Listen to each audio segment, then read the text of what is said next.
After 2 years of investigation, murder charges have been filed in the Danielle Stislicki case. Let's break down how we got here. Danielle Stislicki went missing back in December of 2016. Police viewed Floyd Galloway as a person of interest. Then in November of 2017, Galloway was sent to prison for attempting to sexually assault a jogger in Hines Park. Fast forward to today, when the AG's office filed murder charges against Galloway, with his arraignment now being set for tomorrow morning. And while the family has some closure with the charges, they say the nightmare is not over since Danielle's body has never been found. Danielle always was and is a kind soul. We know that she's no longer with us. However, she is still missing. It's been, over a couple years. I don't know that there's any more evidence to be logically obtained, but what I do know is that what tends to happen is the longer you wait, the more you risk that there is, issues with the evidence. Let's get out now to Karen Drew. She's live outside the 47th District Court where Galloway is set to be arraigned tomorrow. And Karen, we know that you've talked at length with the family, especially Danny's mother. How are they coping today?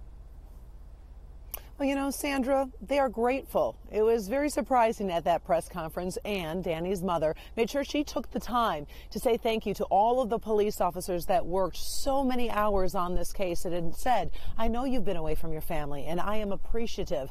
Later, when talking with them, they said, yes, we're grateful, but I have to tell you, going home to that quiet house is very, very difficult for them. So I didn't even remember that I had it. Sometimes it's the little things that are so important to Ann Stislicki. And she gave it to me. This was Mother's Day, the May before she went missing. Like this locket Danny gave her.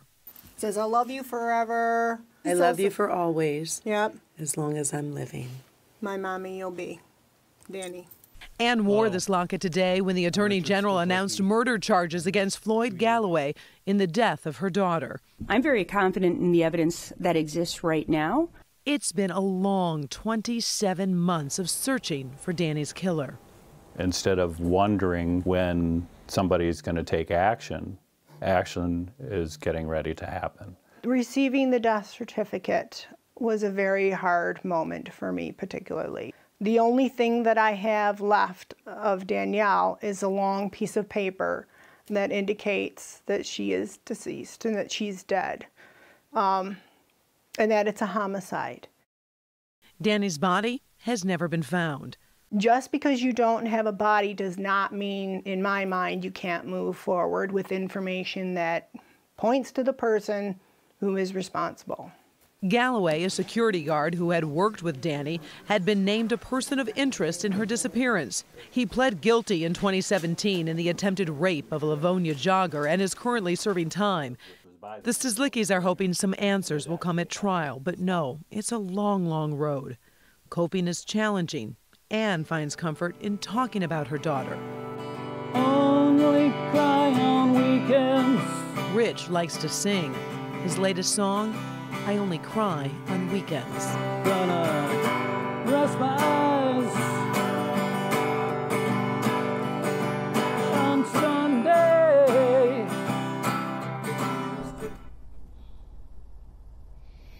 That was a really, really hard song to listen to in the Stislicki's living room. I only cry on weekends because during the week they've got to put on that suit of armor and be tough and search for justice. Speaking of that, Floyd Galloway will be arraigned behind me here at 47th District Court in Farmington Hills tomorrow at 11:30. The media, of course, will be here. The Stislickis will be there. And, of course, I'll be there bringing you full coverage. Until then, we're live in Farmington Hills. Karen Drew, Local 4 Defenders. All right, Karen, your heart just goes out to that family. So emotional today. Thanks, Karen.